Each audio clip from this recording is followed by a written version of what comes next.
The strange thing about feeling behind in life is that nobody may have actually told you that you're behind, but somehow you feel it anyway. You feel it when someone your age gets married, when an old classmate suddenly has a successful career, when people talk about where they are in life with certainty, while you still feel mentally unfinished. And the worst part is not the comparison itself. It's the quiet fear underneath it. The fear that maybe everyone else learned something about life that you somehow missed. So you start looking at yourself differently, not as a person growing at a different pace, but as a delayed version of an adult. And over time, that feeling changes how you move through the world. You hesitate longer before making decisions. You become more aware of other people's timelines. Even small moments start carrying hidden emotional weight. Someone asks what you're doing with your life, and your nervous system reacts like it's being evaluated. What makes this difficult is that feeling behind is rarely logical. You can objectively be doing fine and still feel internally late, because this feeling is not created by reality alone. It's created by perceived position. Behavioral psychology calls this social comparison theory.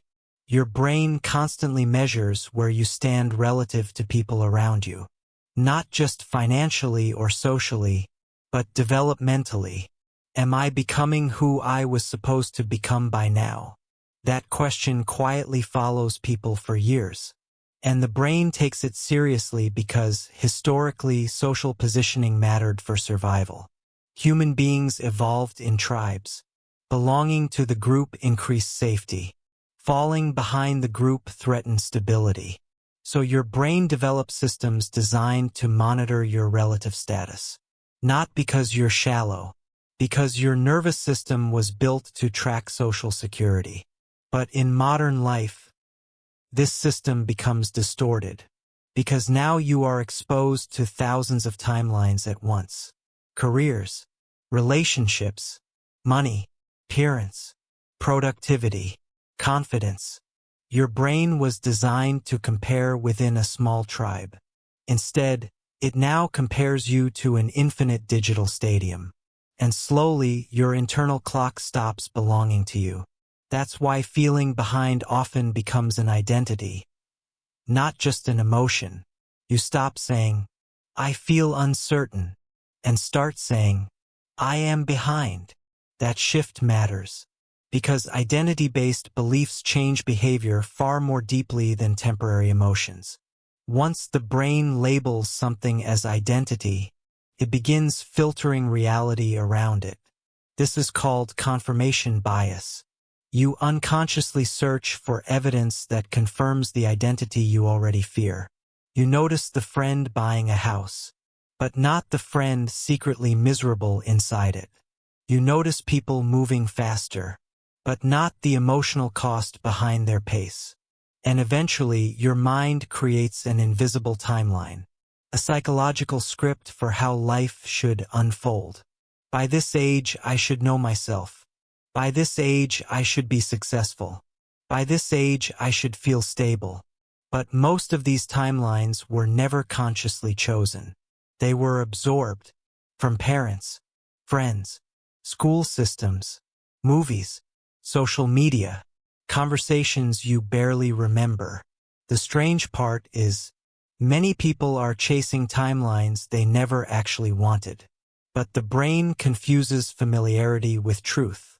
If you hear something enough times, it starts feeling objectively real, even when it isn't. And this creates a painful contradiction. The more behind you feel, the more pressure you place on yourself to catch up. But pressure changes how the brain functions. Under chronic self-evaluation, the nervous system shifts into threat mode. And when the brain perceives threat, it becomes less flexible. Creativity drops. Decision-making narrows. Risk tolerance decreases, which means the fear of falling behind often slows people down even more. Not because they're incapable, because the brain performs differently under perceived social danger. Think of it like trying to drive while constantly checking the rearview mirror. You can still move forward, but your attention is divided, and eventually, movement itself becomes exhausting. This is why many people secretly feel emotionally tired all the time, not from work alone, but from invisible self-monitoring, constantly measuring, constantly evaluating, constantly wondering if they're wasting time. But here's the part most people never realize. Feeling behind is often a sign that your identity is still forming, not failing. Developmental psychology shows that identity formation does not happen in a straight line, especially in modern adulthood. Previous generations had more predefined paths. Now people face endless possibilities. And paradoxically, more freedom often creates more uncertainty. Because when there are too many possible lives, every unchosen path starts feeling like potential failure. So your brain keeps scanning for the correct direction. But life rarely feels clear while you're inside it. Most people only understand their path in reverse, not while living it. And this changes how you should think about progress entirely. Because maybe progress is not always visible externally. Sometimes progress looks like responding differently to disappointment, recovering faster from rejection, choosing environments that fit you better, learning what actually drains your nervous system. These changes rarely impress other people, but psychologically, they matter deeply because your external life is often shaped by invisible internal patterns first.